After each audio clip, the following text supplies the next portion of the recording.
So বন্ধুরা, সবাইকে শুভ সন্ধ্যা। কেমন আছো? আশা করি সবাই ভালো আছো, আমিও ভালো আছি। তো আজকে খুব তাড়াতাড়ি ঘুম থেকে উঠেছি। পাঞ্জাবে মানে 5:30 মানে রাত্র, এখানে 7:30 বা 7টার সময় এখন সকাল হয়, পুরো অন্ধকার। তাও কালকে সব রাত্রেবেলা একটু বৃষ্টিও হয়েছে, তার জন্য পুরো অন্ধকার। এই সময়ে আমি পুজো দিয়েছি, কারণ ছেলে মেয়ে দুজনে স্কুল যাবে খুব তাড়াতাড়ি। তো তাড়াতাড়ি পুজো না দিলে ভালো লাগে না। আরও সরস্বতী পুজো বলে কথা, আমার ছেলের খুব ইচ্ছা নিজের হাতে একটু প্রণাম করবে, নিজের হাতে একটু মা সরস্বতী মাকে একটু ফুল দেবে, এই জন্য। তো আমি রাত্রেবেলা সব কিছু প্ল্যান করে রেখেছিলাম। তো এখানে তো ফুল পাওয়া যায় না, ফুল আছে বন্ধুরা, এখন শীতকাল না, শীতকালের জন্য মানে তুলসী গাছ, ফুল গাছ মানে ঠান্ডাতে একদম জ্বলে গেছে, তার জন্য। তাও আমি এদের বাবাকে বললাম আমার জন্য একটু ফুল নিয়ে আসবে। তো ফুল নিয়ে এসেছে কালকে। আর পুজো দেওয়ার জন্য একটু একটু জিনিস এনেছে, মানে যা বলেছি তাই এনেছে।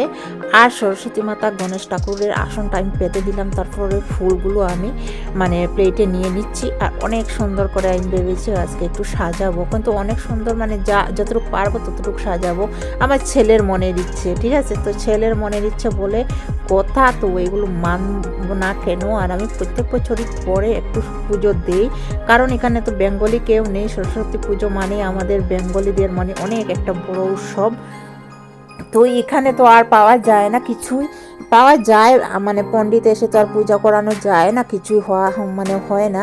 তো বাড়িতে থাকলে তো অন্য রকমের পুজো, সরস্বতী পুজো বলে অন্য ব্যাপার। তো এখানে দেখো আমি সকাল সকাল উঠে আমি ঠাকুর পুজো করে নিচ্ছি, আমার ছেলে মেয়েকে দুজনেকেই ফুল দেওয়া হবো সরস্বতী মাতাকে, এই জন্য। নাহলে একটু পরেই করতাম, তার জন্য আমার 5টার সময় ঘুম থেকে উঠেছি। আর 5:30টার সময় আমি স্নান টান করে আধা ঘন্টার ভিতরে আমি পুজো দিতে শুরু করে দিয়েছি। আর দুজনকে, বাচ্চারা দুজন, সবাইকে ডাকছি তোমরা উঠো, উঠে স্নান করে একটু ফুল দাও ভগবানকে।